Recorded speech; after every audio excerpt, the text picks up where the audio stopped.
بسم اللہ والصلاة والسلام علی رسول اللہ.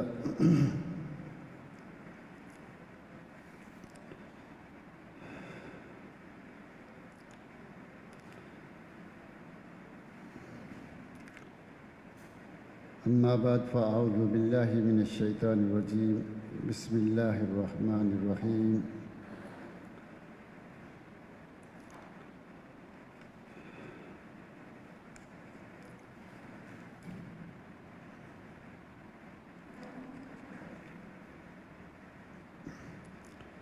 والمؤمنون كل آمن بالله وملائكته وكتبه ورسله لا نفرق بين أحد من رسله.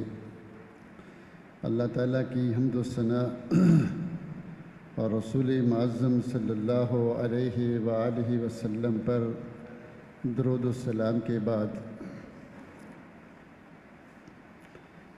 ہم نے کل ایمان کی تعریف، اس کے دلائل وغیرہ پڑھے تھے، اور مرجئہ کا عقیدہ، خوارج کا اور باقی لوگوں کے جو عقائد ایمان کے بارے میں وہ پڑھے تھے. اور پھر ہم نے خوارج کے بارے میں تھوڑی تفصیل سے بات کی تھی، اور ہماری بات یہاں پہنچی تھی کہ خوارج کی یہ دلیل ہے. وہ یہ کہتے ہیں کہ ہم نے اگر وہ یہ کہتے ہیں کہ ایمان جو ہے وہ کئی چیزوں سے مرکب ہے. اگر اس کی ایک دو چیزیں نکال دی جائیں تو پھر لفظ ایمان باقی نہیں رہتا. جب ایمان نہیں رہا تو دنیا میں کافر اور آخرت میں ہمیشہ ہمیشہ کے لیے جہنم میں. جس طرح کہ 10 کا لفظ ہے، 10 سے 1 کو نکال دیا جائے تو پیچھے 9 رہ جاتے ہیں، ان کو اب 10 نہیں بولتے. تو جس طرح 9 10 سے 1 نکل جائے 9 رہ جائیں گے، 8 7 6 5 4 2، لیکن وہ 10 نہیں رہتے. اس طرح ایمان جو ہے وہ مرکب ہے، کس کا؟ دل کے عمل کا، اقرار کا، زبان کے عمل کا، اقرار کا، اور اعضاء کے عمل صالح یعنی جوارے کا عمل. ان میں سے اگر جوارے کا عمل، اعضاء کا عمل یہ نکال دیا جائے تو اب اس کو ایمان نہیں کہہ سکتے، بلکہ وہ کچھ اور رہ جائے گا. جب ایمان نہیں تو وہ کافر ہے دنیا میں، اور آخرت میں ہمیشہ ہمیشہ کے لیے جہنم میں. تو یہاں تک ہم نے پڑھا تھا. اس کا رد کیا ہے یہ باقی رہ گیا تھا. تو اس کا رد یہ ہے کہ ان کی بات یہ قرآن و سنت کے خلاف ہے. قرآن کے خلاف اللہ رب العزت قرآن میں کہتے ہیں وَمَا خَلَقْتُ الْجِنَّ وَالْإِنسَ إِلَّا لِيَعْبُدُونَ، کہ ہم نے انسانوں اور جنوں کو اپنی عبادت کے لیے پیدا کیا. اب عبادت میں نماز بھی ہے، روزہ بھی ہے، زکوٰۃ بھی ہے، حج بھی ہے، بے شمار چیزوں کا نام ہے. عبادت بے شمار چیزوں کا نام ہے، لیکن صرف نماز کو بھی عبادت کہتے ہیں، زکوٰۃ کو بھی، حج کو بھی، روزے کو، امر بالمعروف نہی عن المنکر، دعا، ذکر اللہ، یہ ساری چیزیں کیا؟ عبادت ہے. تو اس لیے اگر آپ ان میں سے کچھ چیزوں کو نکال بھی دیں، آواز صحیح آ رہی ہے؟ اگر کچھ چیزوں کو نکال بھی دیں تو وہ عبادت ہی رہے گی. نماز کو عبادت کہیں گے، روزے کو عبادت کہیں گے، الگ الگ بھی کہیں گے، حالانکہ عبادت ایک مجموعے کا نام ہے. تو اس لیے ان کا یہ قول قرآن کی بے شمار آیات کے خلاف ہے. ان میں سے ایک آیات یہ ہے کہ جو میں نے آپ کو بتا دی. ایک بات وَمَا خَلَقْتُ الْجِنَّ وَالْإِنسَ إِلَّا لِيَعْبُدُونَ. اسی طرح اللہ کے رسول صلی اللہ علیہ وسلم کی بڑی مشہور حدیث ہے الایمان بضع وسبعون شعبہ اعلیٰها قول لا الہ الا اللہ وادناها اماطۃ الاذى عن الطریق. عن الطریق والحیاء شعبۃ من الایمان. یہ مسلم کی حدیث ہے. الایمان بضع و سبعون شعبہ. سمجھ آ رہی ہے میری بات؟ الایمان بضع و سبعون شعبہ اعلیٰها قول لا الہ الا اللہ وادناها اماطۃ الاذى عن الطریق والحیاء شعبۃ من الایمان. گویا ایمان بے شمار چیزوں کا نام ہے. سبعون شعبہ یعنی بہت ساری اس کی شاخیں. تو جب ایمان کئی چیزوں کا نام ہے، بضع و سبعون شعبہ کا مطلب کیا ہے کہ 70 سے اوپر بے شمار چیزوں کا نام ہے. تو گویا ان سب پر ایمان کا لفظ. حیا ایمان ہے، راستے سے ہر چیز کو ہٹا لینا، کرسی ادھر کرنا، یہ دوسرے کے ساتھ، یہ سب ایمان ہے. تو یہ کیا ہے؟ یہ اس حدیث کے خلاف ہے کہ ایک چیز نکل جائے تو ایمان نہیں رہتا. جیسے 10 سے 9 آ جائے تو یہ ایمان نہیں رہتا. شربت بنایا روح افزا کا تو ایک چیز نکال دے تو شربت نہیں رہتا. یہ ان کی بات قرآن کے خلاف ہے اور حدیث کے خلاف ہے. ان کی بات قرآن اور حدیث کے خلاف ہے. صحیح مسلم کی حدیث الایمان بضع و سبعون شعبہ ادناها اعلیٰها قول لا الہ الا اللہ وادناها اماطۃ الاذى عن الطریق. اسی طرح نبی صلی اللہ علیہ وسلم نے فرمایا کہ کچھ لوگ آئیں گے، ان کی لمبی حدیث ہے. آخر میں آپ صلی اللہ علیہ وسلم نے ارشاد فرمایا من جاہد بیدہ فہو مومن ومن جاہد بلسانہ فہو مومن ومن جاہد بقلبہ فہو مومن ولیس وراء ذلک من الایمان حبۃ خردل. رواہ مسلم.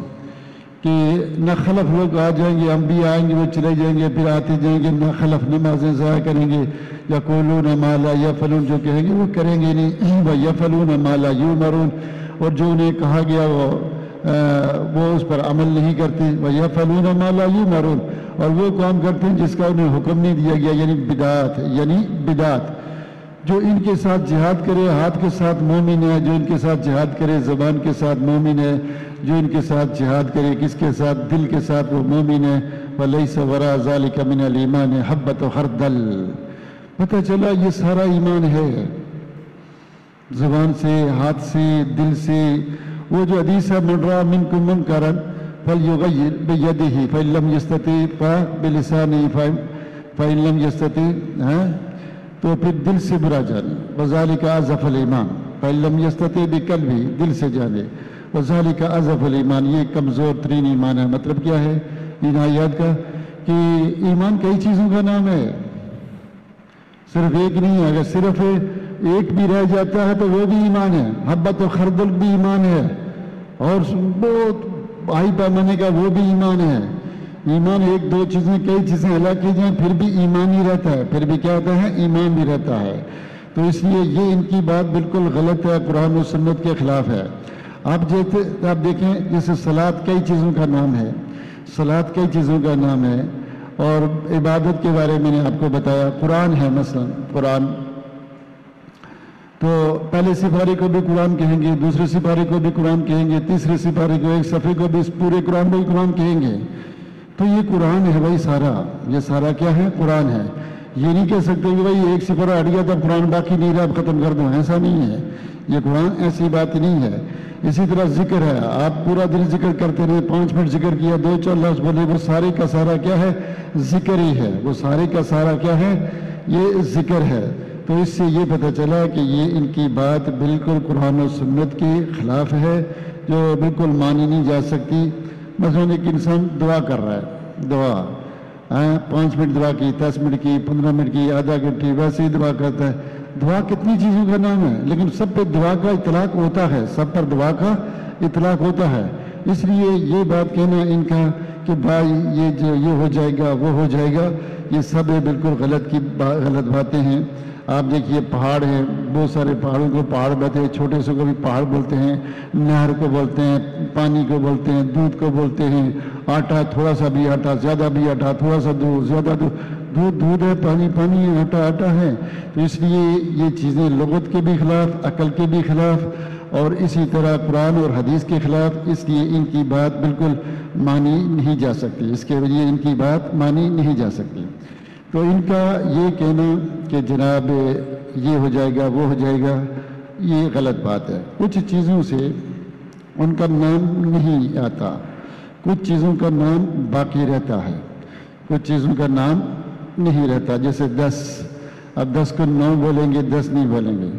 یہ صرف نام ہٹتا ہے، 9 چیزیں باقی رہتی ہیں. 10 سے نام ہٹا، باقی چیزیں باقی رہتی ہیں.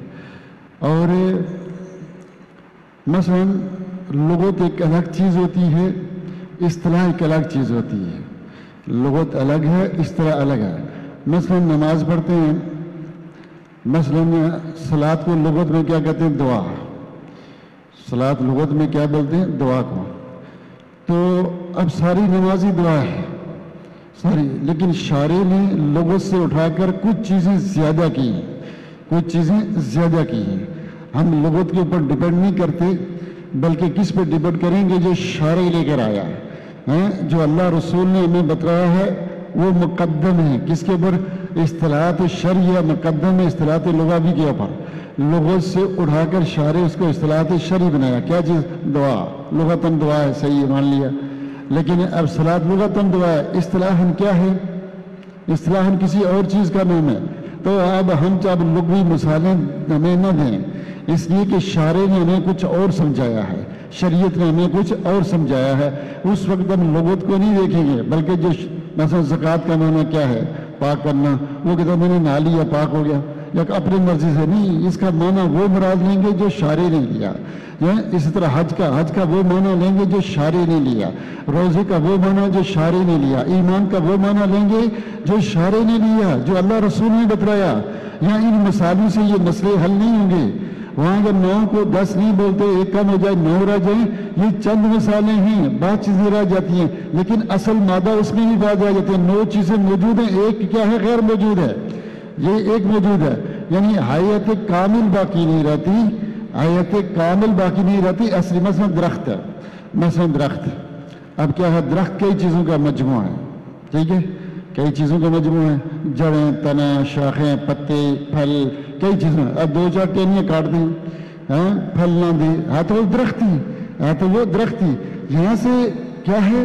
کئی چیزوں کا مرکب ہے، لیکن اس کی حیات باقی رہتی ہے، اس کی حیات کیفیت باقی رہتی، نام بھی باقی رہتا. اگرچہ یہ درخت کامل نہیں ہے، درخت کامل نہیں، چونکہ آدھا کاٹ دیا، وہ حیات اس طرح کی نہیں رہی. اس طرح 10 میں وہ حیات نہیں رہی، اور نام اہل لغت استعمال نہیں کرتے، لیکن 9 چیزیں ابھی بھی موجود ہیں. چونکہ 10 بنے گا کن چیزوں سے؟ 10 پوائنٹ سے مل کر ایک پوائنٹ کم ہو گیا، 9 پوائنٹ ابھی بھی موجود ہیں. ٹھیک ہے، صرف یہ نام استعمال نہیں ہوتا، یہ لغت کی زبانیں ہیں، تو شارع نے اس کا استعمال نہیں کیا. تو اس لیے سمجھ آئی بات. یہ کہنے کہ جناب یہ ہوتا ہے وہ ہوتا ہے، یہ دلائل کوئی دلائل ہیں؟ یہ کوئی دلائل نہیں. دلائل قرآن ہے، سنت ہے، اجماع سلف ہے، عقل اور نقل ہے. اور اس طرح دوسری، اگر تمہارے پاس ایک مثال ہے تو ہمارے پاس ہزاروں مثالیں موجود ہیں اس طرح کی، ہزاروں مثال. سمندر، پانی، پہاڑ، دریا، یہ بھی زمین ہے، وہ بھی زمین، وہ بھی زمین. کتنی چیزوں کو زمین کہیں گے؟ آسمان، یہاں بھی آسمان، وہ بھی ستارے. اس لیے یہ چیز بالکل غلط ہے.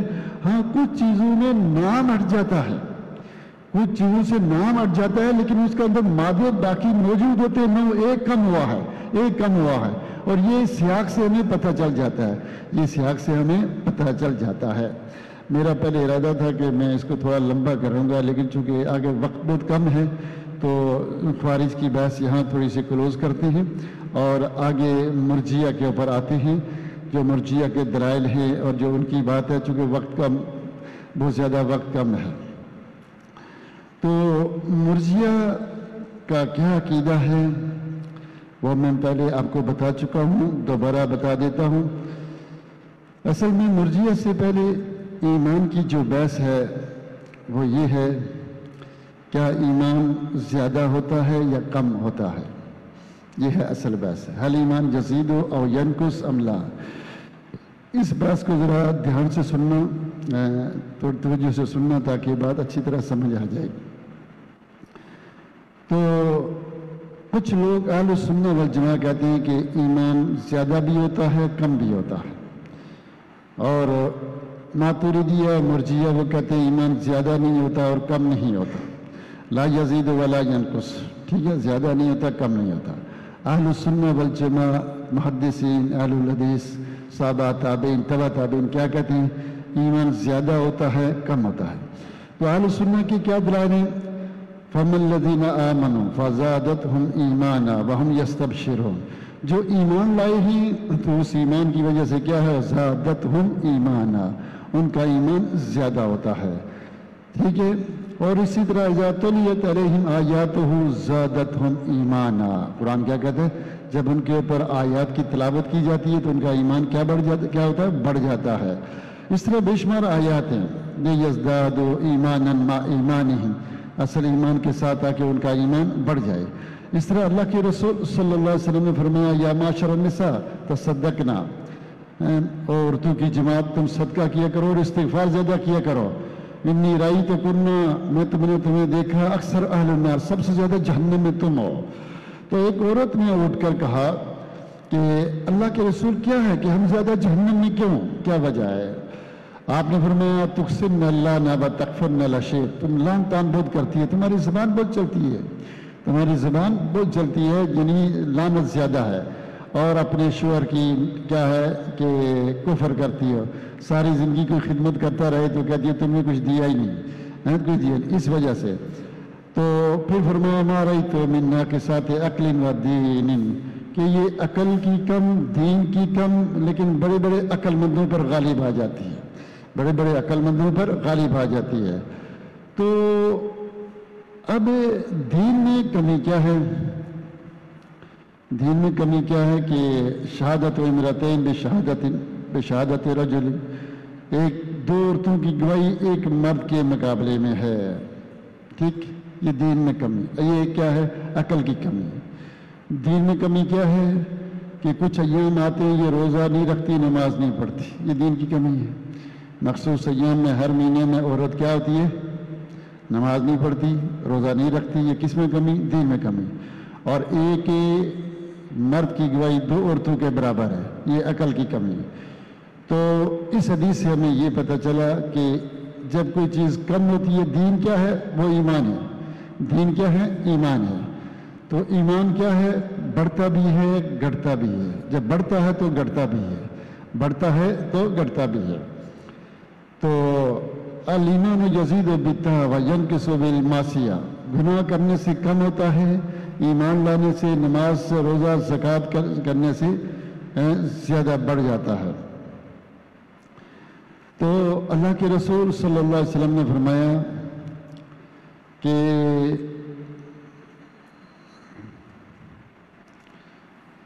بہت ساری حدیثیں مختصر کرتا ہوں. من احب للہ وابغض للہ وآتى للہ وبنى للہ فقد استکمل الایمان، اس نے اپنا ایمان مکمل کر لیا، مکمل، کمپلیٹ. بے شمار حدیثیں ہیں. ایمان زیادہ ہوتا ہے، کم ہوتا ہے، مکمل ہوتا ہے، ناقص ہوتا ہے. ٹھیک ہے. ذالک اضعف الایمان، ابھی آپ نے پڑھا تھا، ذالک اضعف الایمان، فلیس وراء ذالک من الایمان حبۃ خردل، یعنی ایمان حبۃ خردل بھی ہوتا ہے. تو اس کا مطلب کیا؟ ایمان نیکیاں کرنے سے بڑھتا ہے اور برائیاں کرنے سے کم ہوتا ہے. اب سوال یہ ہوتا ہے کہ یہ تو اہل سنہ والجماع کے قول ہے، قرآن و سنت سے بے شمار دلائل ہیں، میں نے اختصارات کے ساتھ کچھ اشارے کیے ہیں. مرجئہ کے کیا دلائل ہیں جو یہ کہتے ہیں کہ ایمان بڑھتا اور گھٹتا نہیں؟ ایمان تصدیق کا نام ہے. ایمان کس کا نام ہے؟ تصدیق کا نام ہے. تصدیق کر لی دنیا میں مومن کامل، اور مرنے کے بعد سے سیدھا جنت الفردوس میں جائے گا. ان کی بڑی دلیلوں میں سے یہ دلیل ہے کہ من قال لا الہ الا اللہ دخل الجنہ، جس نے لا الہ الا اللہ کہا وہ جنت میں چلا گیا. وہ حدیث بطاقہ آپ نے پڑھی ہے، حدیث بطاقہ کہ ایک آدمی آئے گا قیامت کے دن، بڑے گناہ لے کر آئے گا، بورے کے بورے، اور اس سے پوچھا جائے گا کوئی نیکی ہے؟ کہا نہیں. پھر ایک نیکی ملے گی، ایک چھوٹا سا بطاقہ، چھوٹی سی پرچی بطاقہ، اس کو دوسری کفہ میں رکھ جائے گا تو ان سب پہ بھاری ہو جائے گا. کھولیں گے تو کیا لکھا ہوا؟ لا الہ الا اللہ. تو کہتے ہیں کہ لا الہ الا اللہ سارے گناہوں کو ختم کر دیتا ہے. ٹھیک ہے، سارے گناہوں کو ختم کر دیتا ہے. من قال لا الہ الا اللہ دخل الجنہ، جنت میں داخل ہو جائے گا. ایک اور حدیث ہے، اصل میں یہ حدیثیں جب بھی ہم بیان کریں تو پہلے ہمیں یہ دیکھنا چاہیے کہ کہیں حدیثیں مختصر ہیں اور کہیں حدیثیں کیا ہیں تفصیل کے ساتھ ہیں۔ اہل السنہ والجماع کا پہلا اصول قانون یہ ہے کہ سب حدیثوں کو جمع کیا جاتا ہے، کہاں عام ہے، کہاں خاص ہے، کہاں مطلق ہے، کہاں مقید ہے، کہاں کیا معنی ہے، کہاں کیا معنی ہے۔ سب سے پہلا کام جمع کرنا ہے، دوسرا کام کرنا ترجیح دینا ہے، دوسرا ناسخ منسوخ، ٹھیک ہے۔ دوسرا کام پہلا کہ دونوں حدیثیں جمع ہو جائیں، دونوں پر عمل ہو جائے۔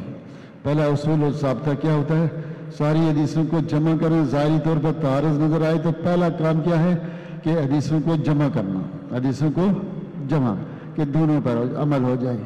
دوسرا کام ہے ترجیح کا، راجح اور مرجوح، یہ ناسخ ہے، یہ منسوخ ہے، یہ عام ہے، یہ خاص ہے، یہ مطلق ہے، یہ مقید ہے، یہ فلاں ہے، یہ فلاں ہے، یہ فلاں ہے۔ تو اس لیے یہ نہیں کہ آپ کو کوئی حدیث مل گئی کچھ تو آپ ان کو لے کر اڑتے پھریں ہوا میں دلائل بنا کر، اور باقی اس کے مقابلے میں قرآن کی آیات، حدیث کی آیات ان کی طرف پلٹ کر دیکھی ہی نہیں۔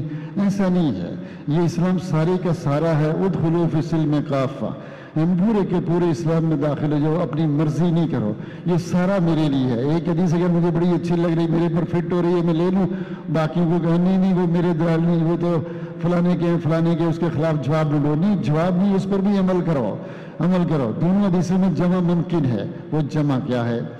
اب ان حدیثوں میں صحیح بخاری میں ایک تفصیل سے حدیث آتی ہے، وہ صحیح بخاری میں ایک حدیث آتی ہے، میں اس کو آپ کے سامنے پڑھوں گا۔ میں بہت ساری چیزیں چھوڑ رہا ہوں چونکہ وقت کمی کی وجہ سے، تو اس پر صحیح بخاری کی حدیث یہ ہے کہ قیامت کا دن ہوگا، اللہ تعالیٰ اگلے پچھلوں کو سب کو جمع کرے گا، اگلوں کو پچھلوں کو جتنے بھی ہیں سب کو کیا کرے گا؟ جمع کرے گا۔ جمع کر کے جو جس کی عبادت کرتا تھا اس کے ساتھ اس کو روانہ کر دیا جائے گا، جاؤ بھائی اپنا ساتھ لے جاؤ۔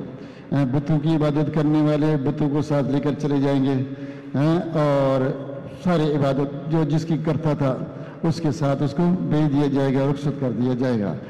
پھر اس کے بعد صرف اللہ رب العزت یہودیوں کو بلائے گا کہ تم کس کی عبادت کرتے ہو؟ صحیح بخاری کی حدیث ہے، وہ کہیں گے مزیر کی عبادت کرتے تھے، وہ آپ کا بیٹا ہے۔ وہ کہیں گے، اللہ کہے گا جھوٹ بولتے ہو، میری کوئی بیوی نہیں، میرا کوئی بیٹا نہیں۔ ان کو بھی جہنم میں ڈال دیا جائے گا۔ عیسائیوں کو بلایا جائے گا، تم کس کی عبادت کرتے تھے؟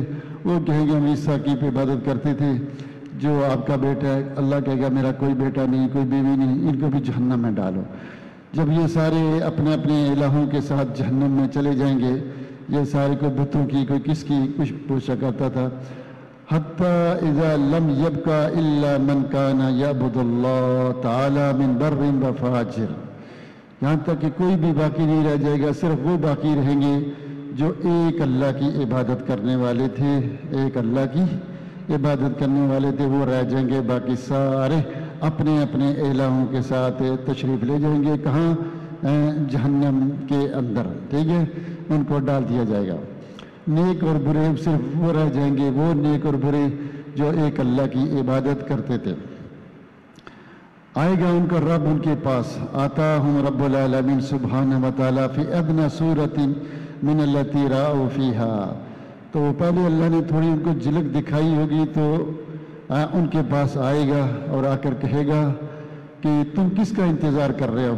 فیما تنتظرون تتبع کل امت ما کانت تعبد، ہر امت اس کے ساتھ چلی ہے جس کی عبادت کرتی تھی، تم بھی جو کیا کر رہے ہو؟ وہ کہیں گے یا ربنا فارقت الناس فی الدنیا، ہم نے دنیا میں لوگوں کو چھوڑ دیا، نہ ہم نے لات و منات و عزا کی عبادت کی، نہ بتوں کی، نہ کسی نبی کی، رسول کی، ولی کی، کسی کی نہیں عبادت کی، تو ہم کہاں جائیں؟ ہم کہیں نہیں جائیں گے، تمہارا کوئی رب بھی نہیں ہے، صرف اپنے رب کے ساتھ۔ تو وہ اللہ کہے گا انا ربکم، میں تمہارا رب ہوں۔ وہ کہیں گے نعوذ باللہ منک لا نشرک باللہ شیئا مرتین و ثلاثا، وہ کہیں گے ہم تم سے پناہ چاہتے ہیں، اللہ رب العزت کو کہیں گے، کیونکہ اللہ رب العزت ان کے پاس کسی اور صورت میں آئے گا، اپنی وہ اصلی صورت نہیں۔ وہ کہیں کیا؟ جب اللہ رب العزت کسی اور صورت میں ان کے پاس آ کر، میری بات سمجھ رہے ہو؟ صحیح بخاری کی حدیث ہے، غور سے سننا، ٹھیک ہے؟ اللہ تعالیٰ کسی اور تصویر میں ان کے سامنے آئے گا اور آ کر کیا کہے گا؟ انا ربکم، میں تمہارا رب ہوں۔ وہ کہیں گے نعوذ باللہ، نعوذ باللہ منک، ہم اللہ کی پناہ چاہتے ہیں تم سے کہ ہم شرک کریں اللہ کے ساتھ کسی کو بھی۔ تو جب وہ نہیں جائیں گے اور یہ کہیں گے تو اللہ ان سے پوچھے گا حل بینکم و بینہم آیات تعریفون بہا، کیا تمہارے درمیان اور تمہارے رب کے درمیان کوئی نشانی ہے جسے تم پہچانتے ہو؟ وہ کہیں گے ہاں، نعم فیکش، ہم پہچانے۔ وہ کیا ہے کہ ساق، اس سے پہلے اللہ نے شاید ان کو کچھ دکھایا تھا، تو کیا دے تو اللہ تعالیٰ جب وہ یہ کہیں گے فیکشف عن الساق، تو اپنی پنڈلی سے پردہ کا اوپر کر دے گا، تو فلا یبقى الا من كان يسجد لله من تلقاء نفسه الا اذن الله له بالسجود ولا يبقى من كان يسجد اتقاء ورياء الا جعل الله زاره طبقة واحدة۔ سارے مومن سجدے میں گر جائیں گے، صرف وہ رہ جائیں گے جو ریا میں دکھلاوے کے لیے سجدے کرتے تھے، ریا اور دکھلاوے کے لیے سجدے کرتے وہ رہ جائیں گے، باقی سارے سجدے میں گر جائیں گے۔ تو پتہ یہ چلا کہ جو ایک اللہ کی عبادت کرتے تھے وہ رہ گئے، پھر امتحان لینے کے بعد اللہ رب العزت ان کو اپنی پنڈلی دکھائے گا، وہ سارے سجدے میں گر جائیں گے۔ تو قرآن میں بھی آتا ہے یوم یکشف عن ساق، تو سب سجدہ کریں گے، لیکن وہ جو دکھلاوے کے لیے سجدے کرتے تھے، نمازیں پڑھتے تھے، ان کی پیٹھ کیا جی ایک طبقہ ایک بن جائے گی، وہ نیچے جھک ہی نہیں پائیں گے، سجدہ کر ہی نہیں پائیں گے، علیہ باللہ، تو وہ بڑے رسوا ہوں گے۔ اب اس کے بعد پھر کیا ہوگا کہ پل لگے گا، اس کے بعد کیا ہوگا؟ پل۔ بہت اہم بات کرنے لگا ہوں آگے چل کر، جو اسلام کو ایمان کو سمجھنا چاہتا ہے بڑے سیدھا ہو کر ٹیک لگا کے کرسیوں سے نہ بیٹھے، نیند آ جاتی ہے، آنکھیں بند ہو جاتی ہیں۔ آ گئے ہیں تو اللہ تعالیٰ آپ کو توفیق دے، تھوڑی سی بات سن لیں میری، بڑی مہربانی ہوگی۔ آپ میرے سامنے ایسے کر کے بیٹھیں گے مجھے اب سے زیادہ نیند آتی ہے، تو تاکہ میں بات اچھی طرح سے آپ کو کر پاؤں۔ تو اللہ تعالیٰ کیا جسر کو پل کو لگائے، وہ پل صراط مشہور ہے، پھر یہ وہاں سے گزریں گے ایک عبادت کرنے والے، پھر اس میں سے کوئی ہواؤں کی طرح چلا جائے گا، کوئی بجلی کی طرح جائے گا، کوئی تیز ترین گھوڑے پہ جائے گا، کوئی بکری پہ، کوئی گرتا گرتا پہنچے گا، جو گزریں گے گزر جائیں گے، اور بے شمار مخلوق وہاں نیچے گر جائے گی، کسی کو کیا کھینچ لے گا، کسی کو غیبت کھینچے گی، کسی کو چوری پکڑ لے گی، وہاں بڑے بڑے کانٹے لگے ہوئے ہیں، وہ پکڑ کے نیچے ڈال دیں گے جہنم میں، جس کے جیسے جیسے حساب ہوں گے وہاں پکڑ کر نیچے جہنم میں ڈال دیا جائیں گے۔ اب جہنمی نیچے گر گئے اور نکلنے والے پل کراس کرنے والے اس طرف چلے گئے۔ اس کے بعد پھر اللہ تعالیٰ سفارش کا کام شروع کرے گا، کس کا؟ صحیح بخاری کی حدیث ہے پوری تفصیل کے ساتھ۔ سفارش سب سے پہلے انبیاء آئیں گے، سفارش کریں گے، سب سے پہلے نبی وسلم کریں گے، باقی انبیاء سفارش کریں گے اپنی اپنی امتوں کے لیے۔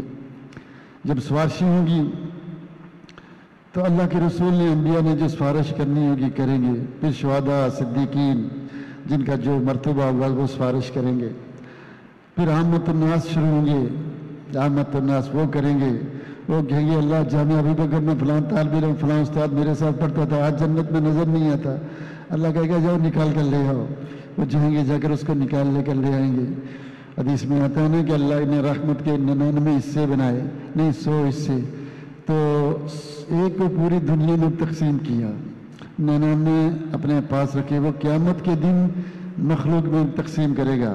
اس کی وجہ سے لوگ اتنے ہمدرد ہوں گے، یہ اسد بلو ختم ہو جائے گا، اتنے ہمدرد ہوں گے کہ وہ بڑا ان کے پاس بڑا مسئلہ ہوگا کہ کسی طرح میں اپنے بھائی کو جہنم سے نکال کر لے آؤں، سفارش کر کے لے آؤں۔ وہ سارے ادھر اس رحمت کی وجہ سے دوڑیں گے، سفارشی بن کر دوڑیں گے، نکالیں گے جس کو نکال سکتے ہیں۔ یہ رحمت جو ہے مخلوق ہے، یہ وہ اللہ کی صفت رحمت نہیں ہے جو رحمان و رحیم ہے۔ ان اللہ خلق الرحمہ وجعلہ مئۃ جزء، اللہ تعالیٰ نے رحمت کو پیدا کیا، اس کے 100 حصے بنائے، ایک حصہ رکھا مخلوق میں تقسیم کیا، 99 حصے اپنے پاس رکھے۔ تو پھر لوگ سفارشیں دھڑا دھڑ کریں گے، دھڑا دھڑ کریں گے، یہاں تک کہ کہے گا اللہ رب العزت جاؤ جس کے دل میں ایک دینار کے برابر بھی ایمان ہے نکال کے لے آؤ۔ پھر آئے گا، وہ آئیں گے، اللہ وہ سب نکال لیے، باقی دینار سے کم ہے، کہا اچھا جس کا آدھا دینار ہے وہ بھی نکال کے لاؤ، آدھا دینار بھی وہ بھی نکل کے آ جائیں گے، آدھا دینار والے بھی نکل کر آ جائیں گے۔ پھر اس کے بعد اللہ کہے گا جو جس کے دل میں مسکال حبت و خردل رائی کے دانے کے برابر بھی ایمان ہے اس کو بھی نکال کے لے آؤ، اس کو بھی لیں گے، اب کچھ نہیں بچے گا۔ انبیاء بھی سفارش کر چکے، شہداء بھی، سفارش کرنے والے سارے ختم، اور ابھی جہنم میں کچھ لوگ بڑھیں گے۔ تو اللہ تعالیٰ آواز دے گا کہ سب ختم ہو گئے، میں بقیت رحمتی، میری رحمت باقی ہے۔ پھر اللہ رب العزت جہنم سے اپنا ہاتھ جیسے اس کو زیب دیتا ہے بھر کر نکالے گا، اور یہ وہ لوگ ہوں گے لم یعمل خیرا قط، جنہوں نے کبھی کوئی نیکی کی ہی نہیں ہوگی۔ حدیث کے الفاظ کیا ہیں بخاری کے؟ لم یعمل خیرا قط، کبھی کوئی نیکی نہیں کی ہوگی۔ اور سب سے آخرت میں جو آخر میں نکل کر جہنم میں جائے گا اس کا قصہ بڑا مشہور ہے، اور جب وہ جہنم میں چلا جائے گا تو وہ سوچتا ہوگا میرے لیے جگہ کہاں، تو وہ کہے گا، اللہ اسے کہے گا تمنا کر، وہ کرے گا، کہا پھر تمنا کر، پھر تمنا کر، تو اللہ تعالیٰ کہے گا جتنی تمنا تم نے کی اس سے 10 گنا میں نے تجھے دی۔ دوسری حدیث میں آتا ہے کہ اس کا ایک حصہ اتنا ما بین السماء والارض، اتنا بڑا حصہ اس کو ملے گا، اور اس کا 10 گنا اس کو ملے گا۔ یہ وہ شخص ہوگا جو سب سے آخر میں جہنم سے نکلے گا اور جنت میں جائے گا۔ اس حدیث کی بنیاد پر کہتے ہیں جی لم یعمل خیرا قط، جس نے کبھی کوئی نیکی نہیں کی وہ بھی جہنم سے نکل کر جنت میں آ جائے گا۔ من قال لا الہ الا اللہ دخل الجنہ۔ تو یہ ہمارے دلائل ہیں مرجئہ کے کہ جناب عمل ضروری نہیں، ورنہ یہ جنت سے کیوں نکلتے؟ تو ان حدیثوں کا کیا جواب ہے، کیا مفہوم ہے، صحیح معنی کیا ہے، مراد کیا ہے؟ اب یہ تو ایک واقعہ تھا آپ کو سنا دیا میں نے، اب اس کا صحیح مفہوم کیا ہے، صحیح معنی، صحیح مراد کیا ہے؟ تھوڑا سا مشکل کام ہے، ذرا ہمت سے بیٹھے۔ سب سے پہلی بات تو میں نے آپ کو یہ بتائی کہ اگر یہ لے لیں کہ لم یعمل خیرا قط، صحیح بخاری کہ جس نے کبھی کوئی نیکی کا عمل نہیں کیا اس کو بھی کہاں سے نکال دیا جائے گا؟ جہنم سے نکال۔ پھر تو کافر مشرک یہودی عیسائی ان کو بھی نکلنا چاہیے، انہوں نے بھی تو کوئی نیک عمل نہیں کیا۔ یار اس حدیث کو اسی طرح عموم پہ رکھیں تو نہ کوئی یہودی، نہ کوئی عیسائی، نہ کوئی ہندو، نہ کوئی مجوسی، کوئی بھی نہیں بچے گا۔ اور یہ ممکن نہیں، اگر آیات اور حدیثوں کو پڑھیں گے، آیات اور حدیثوں کو پڑھیں گے، ان کو سمجھیں گے کہ اللہ تعالیٰ نے کیا ہے مشرک پر جہنم کو حرام کر، جنت کو حرام کر دیا، اور کافروں پر، یہودیوں پر، عیسائیوں پر، مجوسیوں پر یہ نہیں جانتے۔ اس کا مطلب یہ کہ لم یعمل خیرا قط کا معنی یہ ہے ہی نہیں۔ اگر یہ ہے من قال لا الہ الا اللہ دخل الجنہ، میں نے کہہ دیا اب جنت ہے، تو پھر یہ احکام میں تکلیفی جو ہیں، نماز، روزہ، زکوٰۃ، حج، چور کا ہاتھ کاٹا جا رہا ہے، زانی کو سزا مل رہی ہے، یہ سارا اسلام تو ختم ہو گیا، ڈیلیٹ کر دیا ہم نے، اسلام کی تو ضرورت ہی نہیں ہے۔ من قال لا الہ الا اللہ دخل الجنہ، کہتے جو جنت میں، سارے پھر جنت میں، صحیح۔ پھر احکام میں تکلیفیات جتنے بھی ہیں، عبادت کے جتنے بھی مراحل ہیں، وہ تو سارے باطل ہو گئے۔ اسلام کا سارا سسٹم ہم نے اڑا کے رکھ دیا اس عقیدے کی بنیاد پر۔ ایسا ہے کہ نہیں؟ بھائی میں نے کہہ دیا لا الہ الا اللہ دخل الجنہ، ٹھیک ہے، جنت میں چلا گیا۔ اور یہ حدیث تو اور مل گئی ہمیں کہ لم یعمل خیرا قط، کبھی عمل نہیں کیا، تو اس سے کیا لازم آیا کہ جس نے کبھی کوئی نیکی کی ہی نہیں، تو پھر یہودیوں کا کیا قصور جہنم میں، نصرانیوں کا، مجوسیوں کا کیا قصور؟ پھر اسلام کو تو ہم نے ڈیلیٹ کر دیا، اس کا برقع پھاڑ کے پھینک دیا۔ تو یہ اس کا معنی ہی نہیں ہے، یہ اس کی مراد ہی نہیں ہے۔ اتنا زیادہ خوش ہونے کی ضرورت نہیں ہے کہ وہ بھی جہنم سے نکلے گا جس نے کبھی کوئی نیکی نہیں کی۔ ہم نے تو بڑی بڑی نیکیاں کی ہیں بھائی، ہم نے تو بڑی بڑی نیکیاں کی ہیں، ٹھیک ہے۔ یہ حدیث اگر اسی طرح ظاہری مراد ہے تو پھر کافر، مشرک، منافق ساری جنت میں، اور یہ ممکن نہیں۔ ہاں، اس عقیدے سے لینے سے اسلام کو ہم نے ختم کر دیا، ڈیلیٹ کر دیا، اس سے یہ مراد نہیں ہے۔ اسی حدیث پر غور کرو جو ہم نے پڑھی تھی کہ جب جو جس کی عبادت کرتا تھا ان کا کوئی حساب کتاب نہیں ہوتا ہے، ان کے لیے کوئی میزان نہیں رکھا جائے، کوئی نیکی ویکی نہیں تولی جاتی ان کے لیے، ان کو خصوصی پروٹوکول کے ذریعے جہنم میں پیش کیا جاتا ہے۔ آپ اپنا کوئی قیدی لے کر آئیں کسی دوسرے ملک سے، مجرم کو پکڑ کے لے آئیں باغی، اس کے لیے ایئرپورٹ پہ دکا آزاد باغا کی چکی میں سیدھا پکڑ کے لا کر ادھر آپ اس کو کاٹیں گے۔ اگر کوئی کسی ملک کا بادشاہ ہے، بڑا نیک اچھا آدمی، تو اس کو اسپیشلی طور پر کوئی ایئرپورٹ کی لائنوں میں اس کو نہیں لگنا، اس کو اسپیشلی سیدھا آپ خاص لے کر آئیں گے۔ اس طرح کچھ لوگ بغیر حساب و کتاب کی جنت میں جائیں گے، وہ لائنوں میں نہیں لگیں گے، وہ سیدھے پروٹوکول جنت میں جائیں گے۔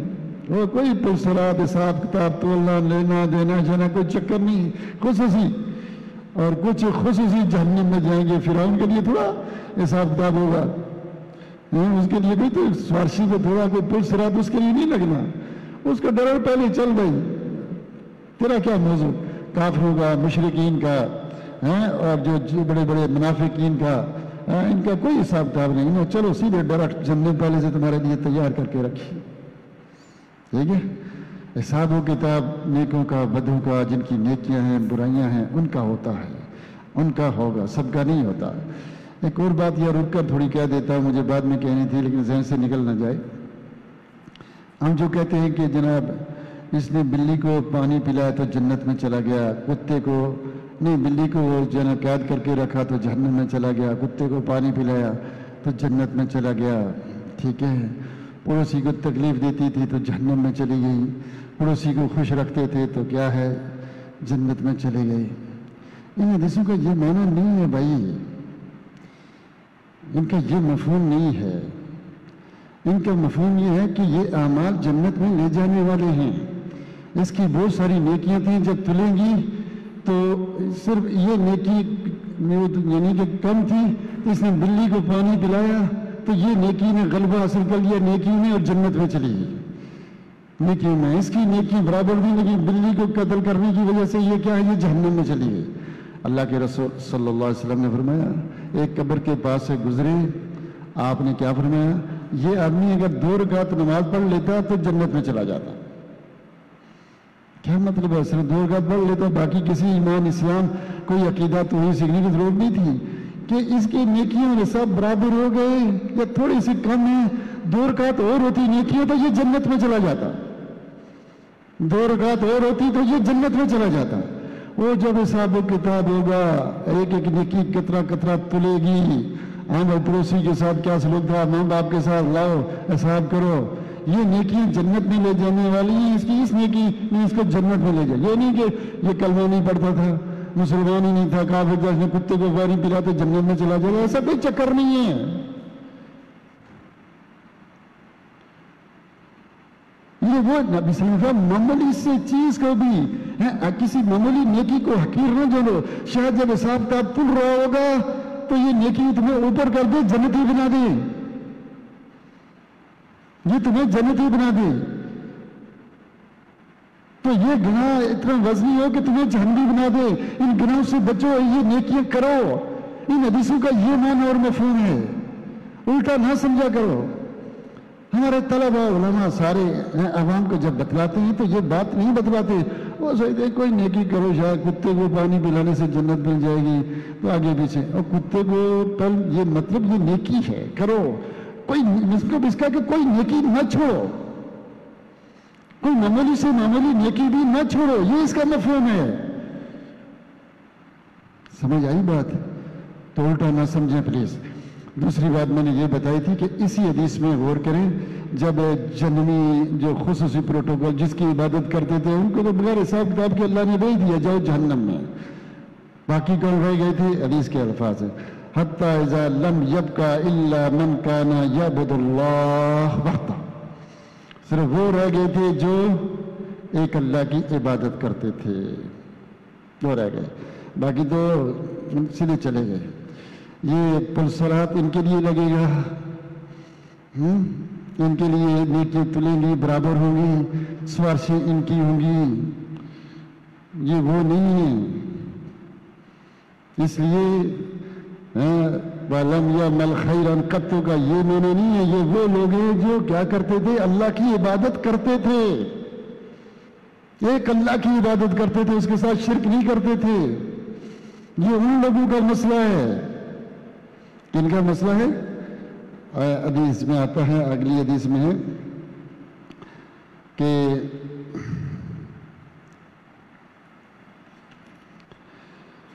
اللہ اکبر کہ حدیث میں آتا ہے کہ میں نے یہ حدیث لکھی تھی، ذہن میں نہیں آ رہی، لیکن ابھی بتاتا ہوں آپ کو. اگلی حدیث بخاری کی وہ حدیث ہے کہ حتی لا یبقى الا من کان یسجد للہ، یہ لفظ ہے بخاری یہیں لکھی ہوئی حدیث. ایک لفظ حدیث بخاری کی الا من کان یعبد اللہ، دوسری آتی ہے الا من کان یسجد اللہ، جن اللہ کو سجدے کرتا تھا وہ نمازی بھی ہے، اس کا عبادت بھی صحیح ہے، ایک اللہ کی عبادت بھی ہے اور نمازی بھی ہے، نمازی بھی ہے. وہی حدیث مسلم کی ہوئی ہے، بخاری میں بھی کچھ الفاظ موجود ہیں کہ اللہ کہے گا جاؤ جس کے دل میں جو ہے نا ایک رائی کے دانے کے برابر ہے، اور دوسری حدیث میں آتا ہے کہ جاؤ فرشتوں کو کہے گا اللہ نکالو جو جہنم میں رہ گیا سب کو نکال کے لے آؤ. تو جائیں گے اللہ پہچانے کیسے؟ کہلا وہ ان کو ڈھونڈیں گے پہچانے کیسے کہ من آثار الوضو من آثار السجود، سجدوں کے آثار سے، چونکہ اللہ نے جہنم کو اس بات سے حرام کر دیا ہے کہ وہ ان اعضاء کو کھائے جو عبادت کی جگہیں، ہاتھ، ماتھا، چہرہ، واضح. تو فرشتے ان جہنمیوں کو ان کے چہرے سے بچانے گے کہ ان کو جہنم کی آگ نے نہیں کھایا. آثار السجود جو ہے وہ اسی طرح رہیں گے، ان کو نہیں کھا سکے گی، باقی جسم کو کھا لے گی، تو وہ ان سے پہچان کے نکال لیں گے، ان کو پہچانیں گے. پتہ چلا کہ وہ جن کے دل میں رائی کے دانے کے برابر ایمان نہیں یا بالکل ذرہ برابر ہے، وہ نمازی ہیں، یسجد للہ. کیونکہ جو آثار وہ باقی جسم ساری جہنم کھا کے تباہ کر دیں گے، لیکن آثار السجود جو سجدے کی جگہ ہیں یہ نہیں کھا پائے گی. تو فرشتے اس سے پہچان کر ان کو نکالیں گے. جو کہتے ہیں نماز جو ہے وہ کفر نہیں ہے، کفر ہے، ان میں سے یہ دلال بھی دیتے ہیں اس کے رائی کے دانے کے برابر ہے، وہ جواب دیتے ہیں لیکن وہ نمازی تھے. کیونکہ فرشتے جب ان کو جہنم سے نکالیں گے باقی کو تو سارا جسم کھا لے گی، جو بغیر نمازی ہو تو سارا ان کو چٹ پٹ کر دے گی. لیکن نمازیوں کے لیے شروع میں کیا ہے؟ لم یبقى الا من کان یسجد للہ، اللہ کے لیے سجدے، ویعبد اللہ، اللہ کی عبادت کرتا تھا، اللہ کے سجدے کرتا تھا، اللہ کی عبادت اور اللہ کے سجدے کرتا تھا. اور جہنم سے بھی نکالے جائیں گے کیسے؟ ان کے آثار سجود سے پہچان کر ان کو نکالیں گے. تو پتہ چلا کہ یہ نمازی تھے، یہ اللہ کی عبادت کرتے تھے، لیکن ہو سکتا ہے وہ اخلاص نہ ہو اس نماز میں، وہ سنت کے مطابق وہ نماز نہ ہو، سنت کے مطابق نماز نہ ہو، شرک اصغر ہو، گناہ موجود تھے. تو کیا ہو گیا؟ سیدھے جہنم میں گئی. اب سفارشوں کی بنیاد پر باہر آ جائیں گے، اللہ کی رحمت سے باہر آ جائیں گے. اللہ کی رحمت کافروں کے لیے نہیں ہے، بے نمازیوں کے لیے نہیں ہے.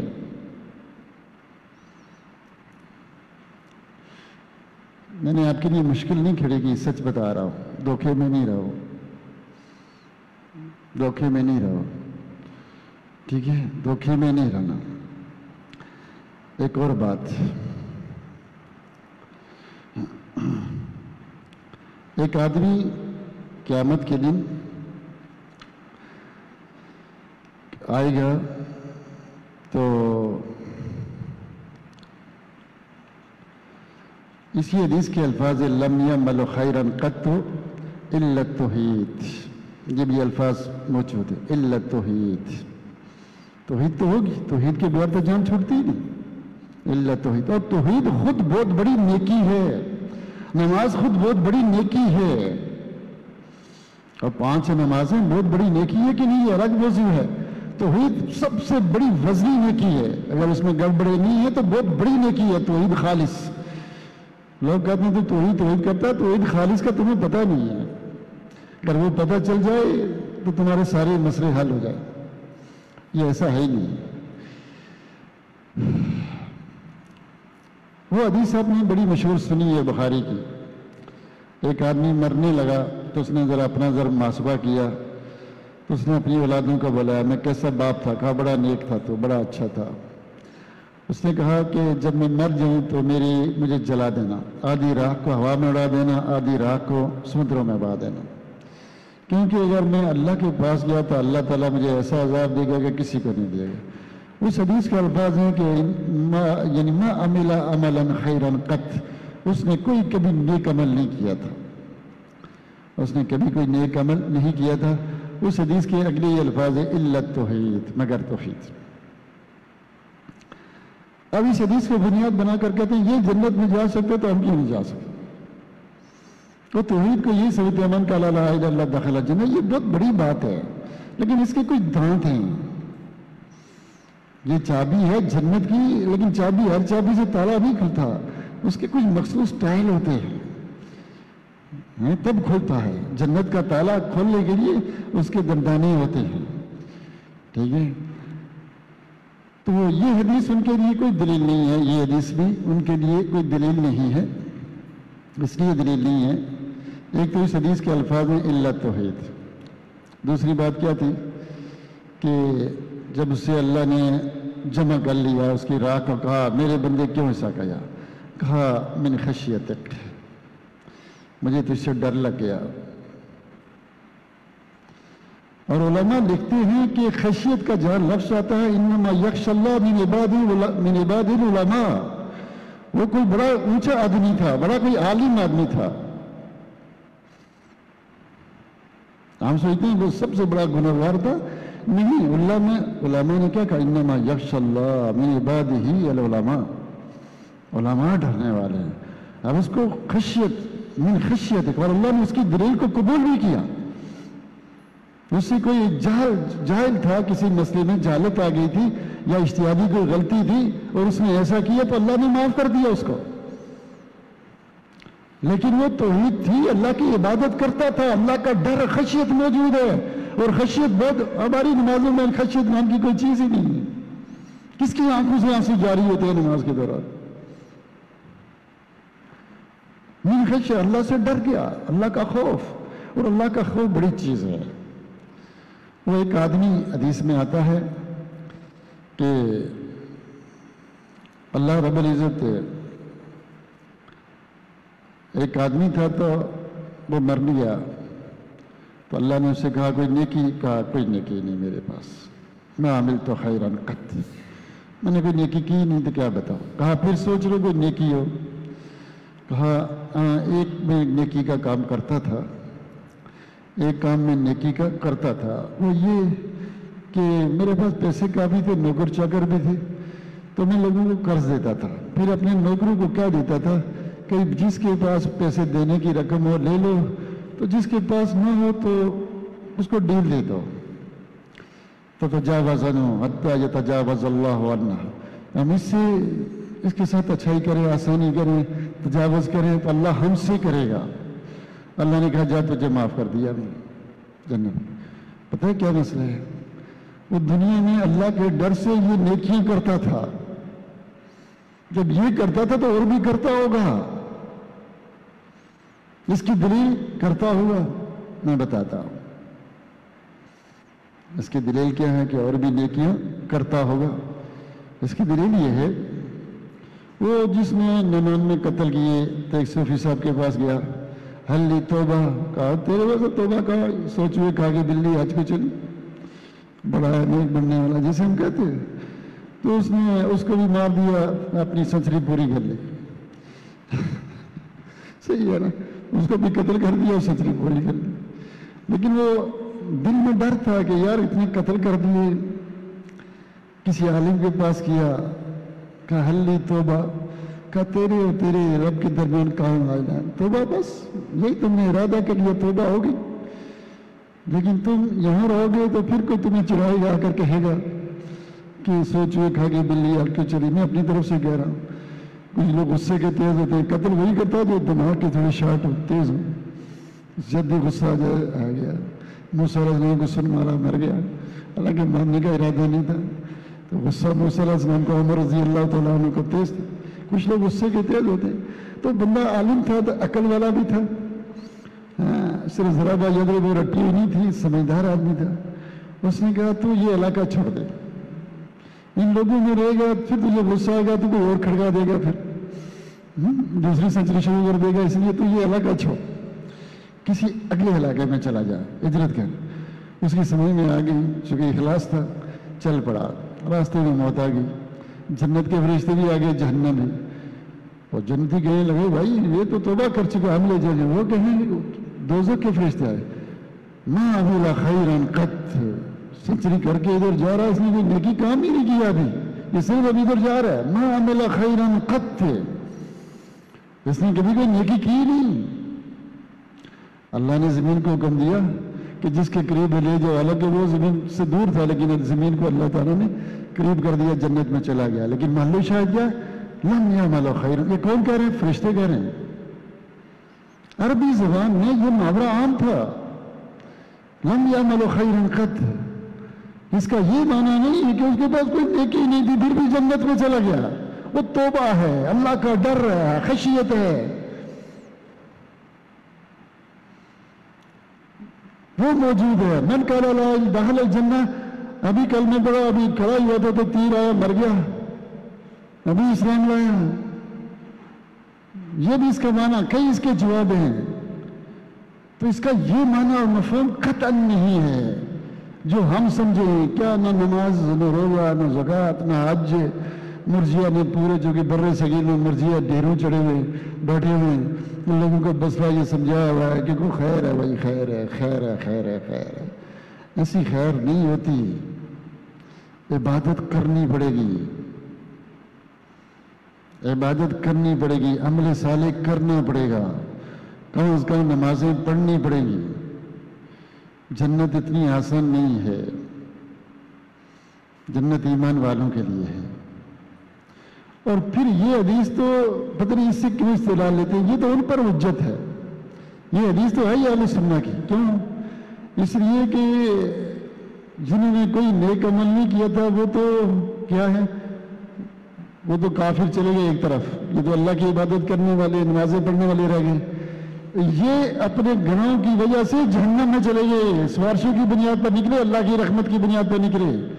پتہ چلا کہ مومن کامل نہیں ہے، نہ دنیا میں اور نہ آخرت میں، سیدھا جنت ہے. اور جہنم میں جانا اتنا آسان نہیں ہے. کتنا عرصہ رہے گا جہنم میں، پھر نکلیں گے اپنے اپنے حساب سے. یہ دلیل ہے اہل سنہ کی کہ کیا اس کا دلیل یہ ہے کہ توحید کے باوجود بھی اور نمازوں کے باوجود بھی بے شمار اعمال ایسے ہیں جو جہنم میں لے کے جائیں گے. لیکن عقیدہ تھوڑا مشکل ہے سمجھنا. لوگ سمجھتے ہیں بس سب عقیدہ آتا ہے، توحید کیا ہے، اس کو پڑھنے کی کیا ضرورت ہے. یہی بھی مسئلہ ہے. اب میراث پڑھیں سمجھ آئے، نہ پڑھیں. اب یہ باہر نکل کر عقیدہ لوگوں سے پوچھیں جو ابھی آپ نے سنا، بڑا چھوٹا عالم سب کچھ اور ہی کہتے ہیں. اور یہ اہل سنہ کی کتابوں سے میں نے نوٹ کیا، یہ لکھا ہوا ہے.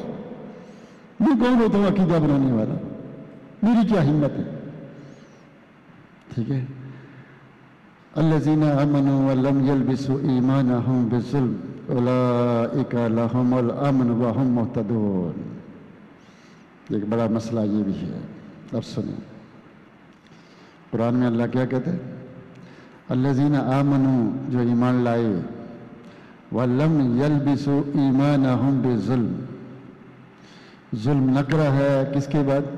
نفی کے بعد، یفید العموم، ہر قسم کا ظلم. اولئک لہم الامن، الف لام یہ استغراق کے لیے، یعنی مکمل عمل، سیدھے جنت میں. الذین آمنوا ولم یلبسوا ایمانہم بالظلم اولئک لہم الامن وہم مہتدون. وہ ہدایت یافتہ ہے. اب آیات اتری تو صحابہ کی چیخیں نکل گئی. ابو بکر صدیق بیٹھے ہوئے ہیں، سارے رو رہے ہیں. کہا یہ کیا ہے؟ ہم میں سے کون ہے جس نے ظلم نہ کیا ہو؟ تو یہ ہے سب کوئی بھی نہیں. تو یہ آیا پھر کیا کہہ رہی ہے؟ مسئلہ تو خراب ہو گیا، ہم تو پھنس گئے. کہا یہ مسئلہ نہیں ہے ایسے، تم نے وہ اللہ کے بندے کا وہ یعنی لقمان علیہ السلام کا وہ قول نہیں پڑھا، ان شرک لظلم عظیم،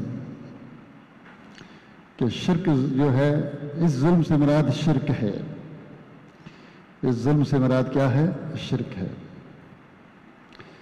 تو شرک کیا ہے؟ الذین آمنوا ولم یلبسوا ایمانہم بظلم، جو ایمان لائے،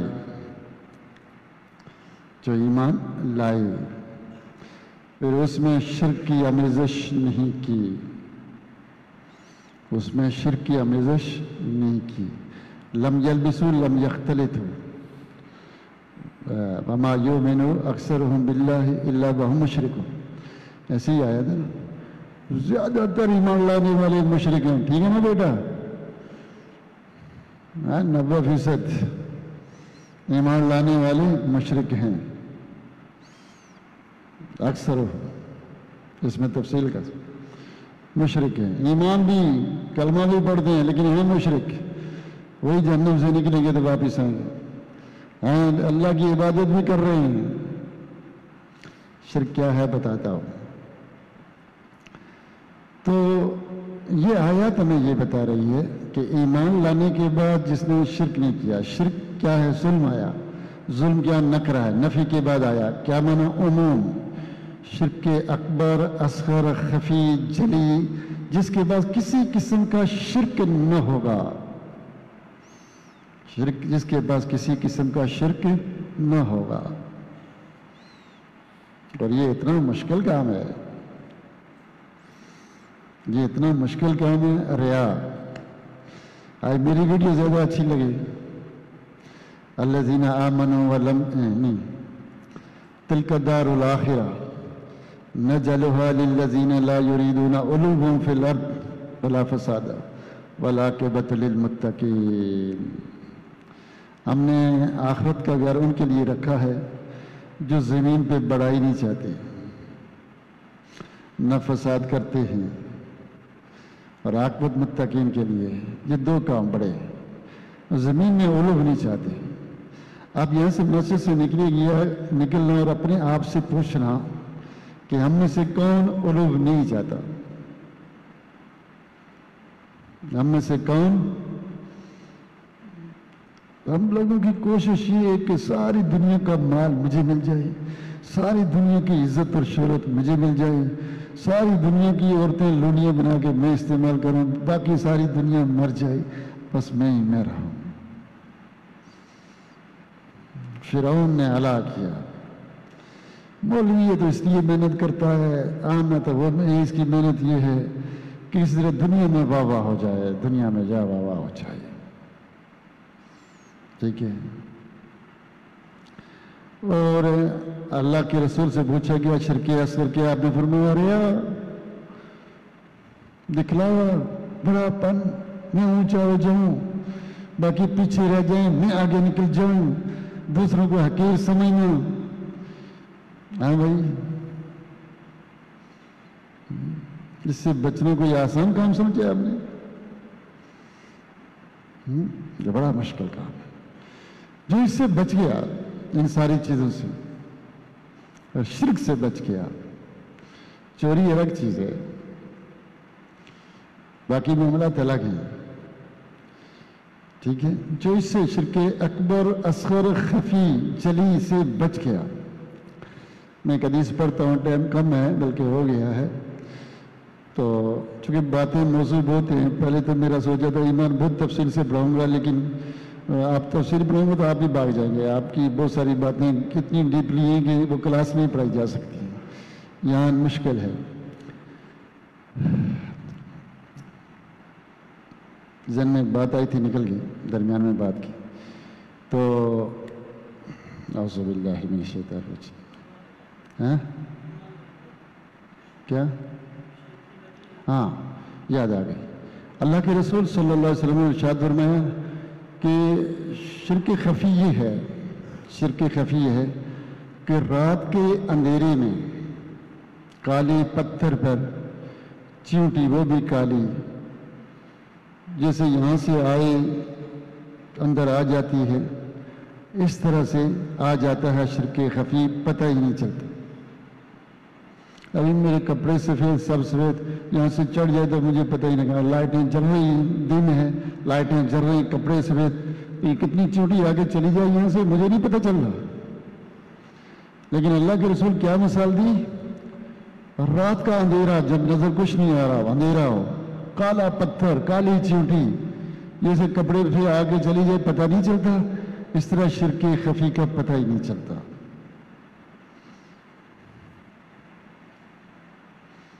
یہ شرک سے بچنا، یہ سارے جو جہنم میں جائیں گے ریا سے ڈھیر ہوں گے، ریا کے ڈھیر ہوں گے، ریا کی شرک اصغر والے نکل کر آئیں گے۔ پھر شرک اصغر کی جب سزا ملے گی تو چوریوں کی بھی ملے گی، ڈاکوں کی ملے گی، پھر سب گناہوں کی سزا ڈبل ڈبل ہو کے، ڈبل ڈبل تو نہیں کہہ سکتا لیکن جو ملے گی ملے گی، جو اس کا وہ حق ہوں گے۔ لیکن اگر کوئی بندہ ایسا ہے جو ہر طرح کے شرک سے بچ گیا، جو ہر طرح کے شرک سے بچ گیا، شرک اکبر، اصغر، خفی، تو اس کے لیے آیت ہے الذین آمنوا ولم یلبسوا ایمانہم بالظلم، جو ایمان لے آیا لیکن اس ایمان میں شرک کی آمیزش نہیں ہے، پھر یہ ایسی نیکی ہے کہ اس کے سامنے کوئی برائی وزن نہیں رکھتی، اللہ ان کو ڈیلیٹ کر دے گا۔ یا جس کی توحید اس طرح کی ہے،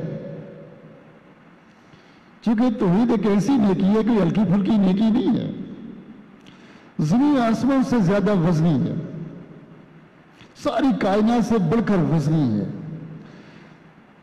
وہ باقی نیکیوں کو، برائیوں کو نیچے جھکا دیتی ہے۔ محمد بن عبد الوہاب رحمۃ اللہ رحمۃ واسعہ کی کتاب توحید، فضل التوحید، من حقق توحید دخل الجنہ بغیر حساب، وہ جا کر پڑھ لیں، من حقق توحید دخل الجنہ بغیر حساب۔ جس کی یہ توحید کمپلیٹ ہے، جس کی اتنی توحید کمپلیٹ ہوتی ہے تو وہ نفلی عبادت پر دل یاد کرتا رہتا ہے، کبائر سے بھی بچتا ہے، صغائر سے بھی بچتا ہے، یہ بغیر حساب کے جنت میں جائے گا۔ من حقق توحید، تحقیقی توحید پھر کبھی بتاؤں گا، ایک الگ مضمون ہے پورا، ابھی صرف میں نے کہا بعد میں آپ ٹکراؤ محسوس نہ کریں، تھوڑی سی واضح کر دوں بات کہ ہم جیسے بھی توحید ہیں، جو لڑائیاں ہو رہی ہیں، میری پکچر کیوں نہیں اچھی آئی، میری تصویر کیوں نہیں اچھی آئی، میں کیوں نہیں اونچا ہوا، میں کیوں نہیں یہ بڑا یہ اونچا، جدھر کا پلہ باری دیکھا ادھر حق کا ساتھ نہیں۔ توحید اصل وہ مسئلہ لوگوں کو توحید کا پتہ ہی نہیں، شرک کا پتہ نہیں، تاکہ شرک سے بچ سکے۔ اب ابراہیم علیہ السلام سے کوئی بڑھ کر ہے توحید والا؟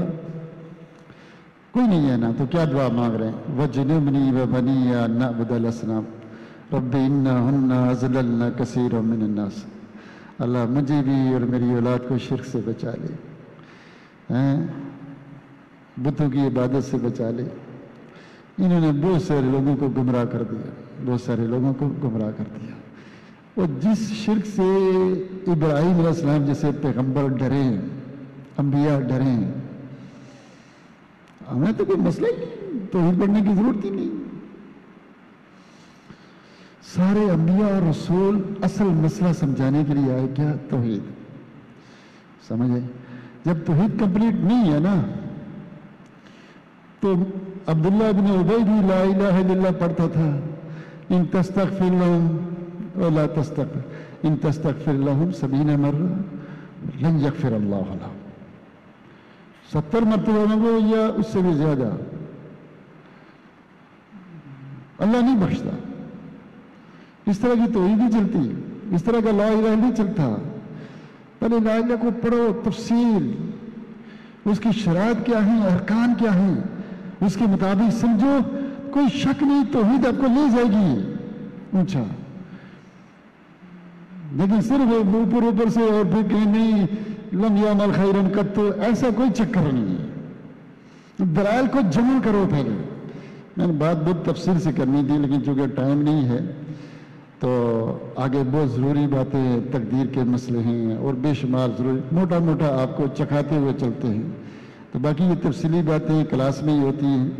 کبھی زندگی رہی تو انشاءاللہ ملاقات رہی تو تفصیل سے باتیں ہوں گی، تو بے شمار ہیں۔ ان اللہ لا یغفر یشرک بہ ویغفر ما دون ذالک، لوگوں کے پاس اس کی بھی تفسیر صحیح نہیں آتی، بے شمار لوگوں کو. کیونکہ اس کی وجہ کیا ہے؟ ایک آیات ایک حدیث پکڑ لیتے ہیں، اس پہ ناچتے رہتے ہیں. جب موضوع کوئی پڑھنا ہے بیان کرنا، اس کی جملہ چیزیں پڑھو تاکہ آپ کو مسئلہ سمجھ آئے. اس کو سارے کہتے اتنا ٹائم نہیں، کوئی شارٹ کٹ ایسا مارو کہ بس اب پہنچ جائیں وہاں. ان میں سے حاصل نہیں ہوتا. ان کے لیے آپ کو صبر کرنا پڑے گا، صبر زبردستی روکنا پڑے گا، زبردستی اپنے اوپر کرنی پڑے گی. یہ طے بات ہے. اللہ تعالیٰ سے دعا ہے کہ اللہ تعالیٰ ہم کو قرآن و سنت کو سمجھنے، اس پر عمل کی توفیق دے. بہت سارے جو مرجئہ کے شبہات ہیں وہ ابھی باقی ہیں، پتہ نہیں میں کل ان پر دوں گا یا پھر اگلا تقدیر کا یا کوئی اور موضوع شروع کروں گا. کیونکہ میرے بہت سارے موضوع میں نے لکھ کر دیے ہوئے تھے، میں ان موضوع پہ گفتگو کروں گا، تو ادھر ابھی گیا ہی نہیں. میں چاہتا ہوں کہ کچھ نہ کچھ آپ کو تعارف کراتا ہوا چلا جاؤں. اس لیے 20-25 دن میں سارے مسئلے نہیں حل ہوتے. ناراض نہیں ہونا. ٹھیک ہے. السلام علیکم ورحمۃ اللہ.